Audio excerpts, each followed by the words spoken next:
नमस्कार दोस्तों, मेरा नाम है अजीत सिंह और पैसा बाजार हब में आप सभी का स्वागत है। आज हम बात करेंगे कंटेनर कॉर्पोरेशन ऑफ इंडिया के बारे में। सबसे पहले हम जानेंगे गवर्नमेंट क्या पुश कर रही है कंटेनर मैन्युफैक्चरिंग में, मतलब क्या स्कीम्स है। चाइना डोमिनेंस करता है उस मार्केट को और स्ट्रेटेजिक नीड समझेंगे। क्या मैन्युफैक्चरिंग चैलेंजेस हैं इंडिया के अंदर। फिर हम कंटेनर कॉर्पोरेशन ऑफ इंडिया की बात करेंगे जो इस सेक्टर में काम करती है। फाइनेंशियल मैट्रिक्स परफॉर्मेंस की बात करेंगे। मार्जिन और प्रॉफिट अपडेट, इसका क्या मार्केट शेयर है कोर्स में, 2029 का ग्रोथ प्लान क्या है, वैल्यूएशन। फिर फाइनल व्यू की बात करेंगे। कंटेनर गवर्नमेंट पुश और कंटेनर मैन्युफैक्चरिंग की बात करें तो गवर्नमेंट ने लॉन्च किया है 10,000 करोड़ का सपोर्ट स्कीम जो कि 5 साल के लिए है। इसमें ये लोग कॉम्पिटिटर मतलब कि कंपटीशन है उसके हेल्प करेंगे ये लोग इकोसिस्टम क्रिएट करने में कंटेनर मैन्युफैक्चरिंग में। इसका एम ये रहेगा इंपोर्ट रिड्यूस करना और सपोर्ट करना $2 ट्रिलियन एक्सपोर्ट में, जो कि 2032 का इंडिया का टारगेट है। तो आप देख सकते हैं कितनी बड़ी इंडस्ट्री अपॉर्चुनिटी है $2 ट्रिलियन की। चाइना डोमिनेंस और स्ट्रेटेजिक नीड की बात करें, चाइना करंट प्रोड्यूस करता है 95% ग्लोबल शिपिंग कंटेनर्स। जितने भी शिप कंटेनर्स हैं 95% चाइना से आते हैं। अगर हम कोविड 19 की बात करें तो कंटेनर्स का प्राइस था वो $1,200 से $2,500 तक की चला गया था। तो exposing risk of relying on one country for supply, मतलब ये इंडिकेट कर रहा है अगर आप किसी एक कंट्री पे निर्भर हैं प्रोडक्शन के लिए तो क्या कॉन्सिक्वेंस है, मतलब कितना बुरा असर पड़ सकता है। मैन्युफैक्चरिंग चैलेंजेस इन इंडिया क्या है। जो कंटेनर 40 फीट का कंटेनर होता है इंडिया में उसकी कॉस्ट आती है $4,000, अप्रोक्स 3.36 लाख की। चाइना की बात करें $3,000, मतलब कि 2.70 लाख। अगर हम बात करें आसान भाषा में तो 25% सस्ता है चाइना का कंटेनर इंडिया के कंटेनर के मुकाबले। तो इस वजह से चाइना डोमिनेंस करता है इस मार्केट में। Container required cotton steel, corrosion resistance level steel.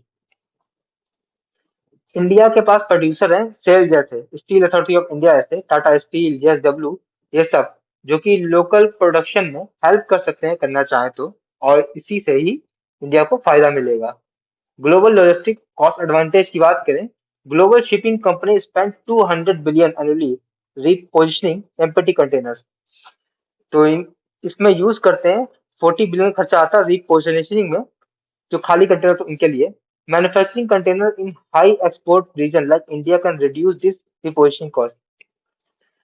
अगर यहाँ पे एक अपॉर्चुनिटी बनती है इंडिया के लिए, अगर इंडिया इसको खुद करना चालू कर दे रिपोजिशनिंग, तो इंडिया को यहाँ पे मत मिल जाएगी और यही इनके लिए औपचाई का अवसर बन जाएगा। अब हम बात करेंगे कंटेनर कॉर्पोरेशन ऑफ इंडिया की। तो फाइनेंशियल मैट्रिक्स कंपनी के हैं 35,415 करोड़ की मार्केट कैप है, करेंट प्राइस है 465 का। हाई है इनका 653 का और लो है 459 का। PE ratio 27.6, book value 168, dividend yield 1.99%, return on capital employed 13.9%, return on equity 10.8%, face value ₹5 की। स्ट्रेंथ की बात करें, कंपनी डेट फ्री है, डिविडेंड पे आउट इनका स्ट्रॉन्ग है 55.9% का, ये परसेंटेज फेस वैल्यू पे निकाली गई है। लगातार ऑपरेटिंग मार्जिन कंपनी के 22 से 23% पे रहे हैं, ये एक पॉजिटिव चीज है। वीकनेस की बात करें तो ट्रेड कर रहा है 2.79 टाइम्स अपनी बुक वैल्यू के। सेल्स ग्रोथ की बात करें तो बहुत ही कम है, पिछले 5 साल में 6.36% सेल्स से ग्रोथ हुई है। रिटर्न ऑन इक्विटी की बात करें तो बहुत ही कम 10.8% की है। अगर हम बात करें फाइनेंशियल परफॉर्मेंस की तो सेल्स 2021 में थी 6,427 करोड़ की, वहीं 2025 में हो गई है 8,887 करोड़ की। ऑपरेटिंग प्रॉफिट 1,047 करोड़ से 1,930 करोड़ पर आ गए। नेट प्रॉफिट 501 करोड़ से 1,292 करोड़ पर। ईपीएस अगर हम आसान भाषा में समझे 2021 में शेयरधारक ₹6.63 कमा रहा था, वही शेयरधारक 2025 में कमा रहा है ₹16.92। तो काफी अच्छी ग्रोथ हुई है।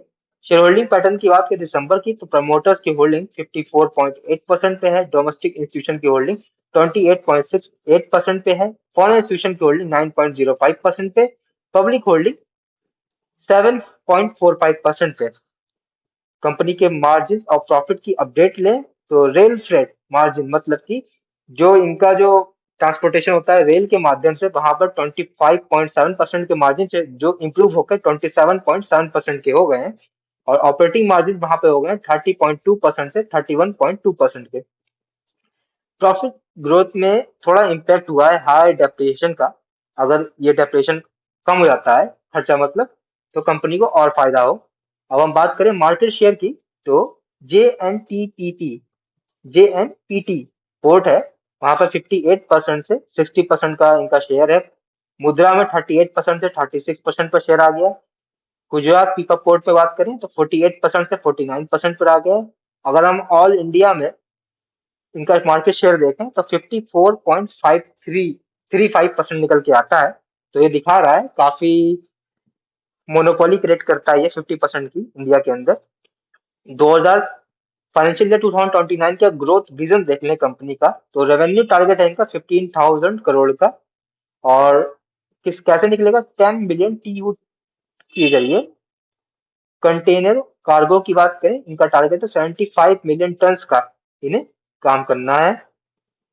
ग्रोथ आउटलुक की बात करें, एक्सिम कार्गो हो रहा है 15% से ज्यादा हर साल, और डोमेस्टिक कार्गो हो रहा है 20% की ग्रोथ के साथ अगले 3 साल में होगा।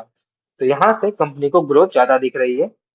अब हम बात करें वैल्यूएशन की, तो पीई रेशियो इनका है 27.6 का, जबकि इंडस्ट्री का है 39 का। आइडल रेंज होनी चाहिए 30 से 40% फेयर वैल्यूएशन के लिए। तो स्लाइटली ट्रेड कर रहा है अंडर वैल्यूड ये स्टॉक अपने इंडस्ट्री के पी से और आइडल पी से। प्राइस टू बुक वैल्यू की बात करें, इनका निकल के आता है 2.79, जबकि आइडल रेंज होनी चाहिए कैपिटल इंसेंटिव कंपनीज के लिए 1 से 3 के बीच में। तो फेयरली वैल्यूड है, और कहें तो थोड़ा सा हायर है बुक साइड के मुकाबले। रिटर्न ऑन इक्विटी की बात करें तो इनकी है 10.8%, जबकि आइडियल होनी चाहिए 15 से 20% से ज्यादा स्ट्रॉन्ग कंपनी के लिए। तो बिलो आइडियल लेवल है, तो मॉडरेट प्रॉफिटेबिलिटी है कंपनी की। रिटर्न ऑन कैपिटल एम्प्लॉयड की बात करें तो इनकी है 13.9%, आइडियल होनी चाहिए 15 से 20% से ज्यादा। तो कंक्लूजन निकल के आता है एवरेज इफिशिएंसी है और आइडियल रेंज से नीचे है। डिविडेंड यील्ड की बात करें, इनकी है 1.99%, आइडियल रेंज होनी चाहिए 1 से 3 के बीच में ग्रोथ कंपनी के लिए और डिविडेंड स्टॉक के लिए। कंक्लूजन निकल के आता है अच्छा डिविडेंड देती है और स्टेबल डिविडेंड देती है, जो कि इन्वेस्टर्स के लिए कैश का काम करता है, कैश में रिटर्न का रिवॉर्ड का। तो ये अच्छी चीज है। ओवरऑल वैल्यूएशन की बात करें, पी रेशियो अंडर वैल्यूड है, इंडस्ट्री के मुकाबले price to book value fair valuation पे है। रिटर्न ऑन इक्विटी और कैपिटल एम्प्लॉयड थोड़ी सी वीक है कंपनी की, डिविडेंड हेल्दी है। ओवरऑल बात करें, स्टॉक फेयर वैल्यूएशन पर लग रहा है और कहें तो स्लाइडली अंडर वैल्यूड है, लेकिन प्रॉफिटेबिलिटी रेशियो इंप्रूव होने चाहिए स्ट्रॉन्ग री रेटिंग के लिए। तो ये वीडियो हमारी सिर्फ और सिर्फ एजुकेशनल पर्पस के लिए है, कोई भी बाई सेल की रिकमेंडेशन नहीं है। कोई भी निवेश करने से पहले अपने वित्त सलाहकार से बात करें। अगर वीडियो पसंद आए तो लाइक करें, शेयर करें, सब्सक्राइब करें। अगर आप किसी स्टॉक सेक्टर या फिर म्यूचुअल फंड के बारे में जानना चाहते हैं तो उसका नाम हमें कमेंट सेक्शन में मेंशन कर सकते हैं, ताकि नेक्स्ट टाइम हमें जब भी मौका मिले तो हम उन टॉपिक्स पर बात कर सकें। धन्यवाद।